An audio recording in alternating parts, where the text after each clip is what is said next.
বন্ধুরা, শুভরাত্রি সবাইকে জানাই। আজকে করব চাউমিন। এই যে শাশুড়ি মা সব আনাজপত্র কেটে দিয়েছি। এটা বাঁধাকপি, এটা ক্যাপসিকাম, এটা বরবটি করে, এটা পেঁয়াজ, এটা চাউমিন। আজকে করব চিংড়ি মাছ দিয়ে চাউমিন। চিংড়ি মাছ এগুলো। এতে একটা জিনিস নেই, ওটা হচ্ছে রসুন কুচি দেবো। রসুন কুচি অ্যাড হবে এতে। গরম জল বসিয়ে দিয়েছি, এতে একটু নুন আর তেল ফেলে দেবো। চাউমিনটাকে আগে সিদ্ধ করে নেবো। এতে একটু তেল দিয়ে দিলে চাউমিনটা জড়াবে না।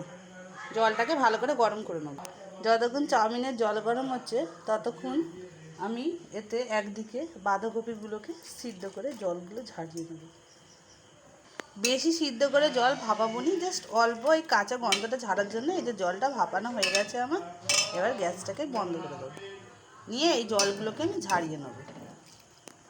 দেখো, আমরা ভাপিয়ে নিয়েছি, জল ঝেড়ে নিয়েছি। আমার চাউমিনেরও জল ভালো গরম হয়ে গেছে। এবার এই চাউমিনগুলো এতে দিয়ে দেবো। এই চাউমিনগুলোতে একটা কিছু না ম্যাগি মশলার প্যাকেট দেওয়া থাকে। দেখুন এখানে মশলার যে ঝিকটা দেওয়া আছে এর ভিতরে আছে, বার করে দেখাবো। এই দেখো চাউমিনগুলো এবার জলে দিয়ে দিলাম। দিয়ে একটু এক বলক ফুট করে নিয়ে জল এরও ঝাড়িয়ে নেবো। বেশি ঝাড় করুন, নাহলে চাউমিনটা গলে যাবে বেশি জলে রাখলে। দেখো তোমাকে বলছিলাম না একটা মশলা দেয়, এই দেখো মশলার প্যাকেটটা। মশলাটা বেশ দারুণ খেতে, জানো। আজকে যে সসটা ব্যবহার করো এটা আমাদের ঘরের তৈরি সস। আমার শাশুড়ি মা ঘরে সসটা তৈরি করেছেন, বেশ দারুণ খেতে হয়েছে জানেন। সসটা কি সুন্দর দারুণ হয়েছে, দেখুন কি ঠিক হয়েছে, দোকানের মতো। টেস্টটাও বেশ দোকানের মতো, খুব সুন্দর দেখতে, খেতে টেস্ট হয়েছে সসটা। চাউমিনটা মনে হয় আমার হয়ে গেছে জানেন। এবার চাউমিনটাকে আমি বার করে নেবো, ছেঁকে নেবো জলটাকে। উনুন জ্বালিয়ে ফেললাম, উনুনে চলে এসেছি আবার। গ্রামের বাড়ি তো, একটু উনুনে রান্না না করলে বেশ হয় না। এক এক করে দেখতে থাকবেন, সব কিছু হয়তো বলা সম্ভব হতে পারে না, ঠিক আছে। যেহেতু চিংড়ি মাছের চাউমিন করব বলেছি, তাই আগে তেলটাকে ভালো করে গরম করে চিংড়ি মাছটাকে আগে ভেজে নেব। পরপর দেখতে থাকুন, বুঝে যাবেন।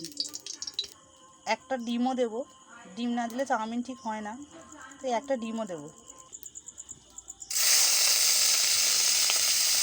চিংড়ি মাছ দিয়ে দিলাম, ভালো করে ভাজবো।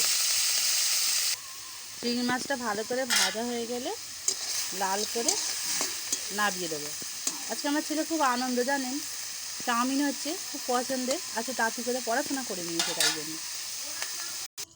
চিংড়ি মাছটা ভাজা হয়ে গেছে, এবারে ডিমটাকে ভেজে ফেলবো। ডিমটা ভাজা হয়ে গেছে, এবার নামিয়ে দেবো। ডিম আর চিংড়ি মাছ একসাথে ভাজা হয়ে গেছে। এবার কড়াতে আবার তেল দেবো, দিয়ে এক এক করে সবজি ভেজে ফেলবো। তেলটা আমার ভালো মতো গরম হয়ে গেছে, রসুন কুচি দিয়ে দিলাম। রসুন কুচিটাকে একটু ভালো করে নাড়িয়ে নেব। রসুনটা যখন লাল হয়ে যাবে তখন পেঁয়াজ দিয়ে দেবো। পেঁয়াজটাকে ভালো করে হালকা নুন দিয়ে নামিয়ে নেব, যেন পুড়ে না যায়, এমনভাবে নামাবো হালকা একদম। পেঁয়াজটা যখন আমার এরকম হালকা লাল হয়ে যাবে তখন এই আনাজগুলোকে সব একসাথে দিয়ে দেবো। দেখুন সব একসাথে দিয়ে দিয়েছি। এবার পরিমাণ মতো অল্প করে একটু নুন দিয়ে দেবো। নুন দিয়ে এবার ভালো করে ঢাকা দিয়ে ভালো করে এগুলোকে ভেজে ফেলবো। ততক্ষণ আমি ভাজি।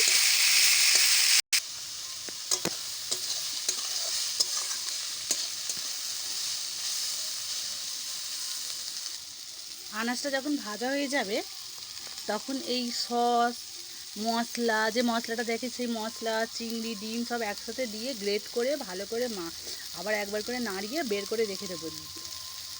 দেখো আমার মশলা ভাজা হয়ে গেছে। এবার এক এক করে এগুলোকে সব আমি দিয়ে দেবো। সসটাও দিয়ে দেবো।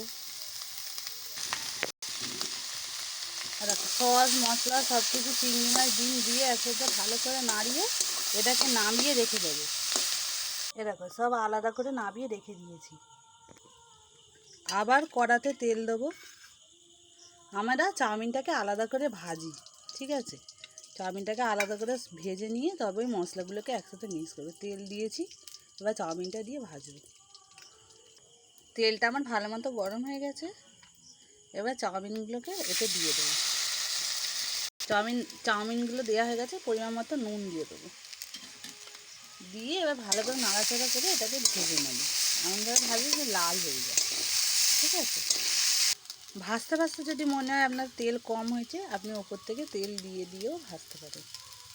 এমনভাবে ভাজবেন যাতে এই ঝরঝরে হয়ে এরকমভাবে একটু লাল লাল মতো, মানে কাঁচা ভাতটা যেন চলে যায়। আপনারা দেখেছেন দোকানে চাউমিন ভাজে কেমন করে ভাজা হয়। চাউমিনটা আমার খুব ভালো মতো ভাজা হয়ে গেছে, এবার নামিয়ে দেবো। অনেকটা চাউমিন এই একসাথে ভাজিনি, দুবারে ভাজবো। দেখুন আমার চাউমিনটা ভাজা হয়ে গেছে। আমি চাউমিনে সোয়া সসটা ব্যবহার করি না, সোয়া সস আজিনামোটোটা আমি অ্যাভয়েড করি, কেন আমার ছেলেটা খায় বলে আমি দিই না। ওই যে বললাম অনেকটা চাউমিন দুবার ধরে ভাজবো, একবার ভাজা হয়ে গেছে, এবার এটাও আমার ভাজা হয়ে গেছে। যখন আমার ভাজা হয়ে যাবে, কিছুটা মশলা এবার এতে দিয়ে আবার আগের ভাজাগুলো চাউমিন যেটা রাখা আছে সেটাকেও এতে দিয়ে ভালো করে একসাথে বাকিগুলো ওপর থেকে দিয়ে ভালো করে নাড়িয়ে নেব, যাতে ভালো করে মশলার সাথে চাউমিনগুলো মিক্স হয়ে যায়। আমি আপনাদেরকে করে ফাইনাল লুকটা দেখাচ্ছি। এই দেখুন আমার চাউমিনের ফাইনাল লুক।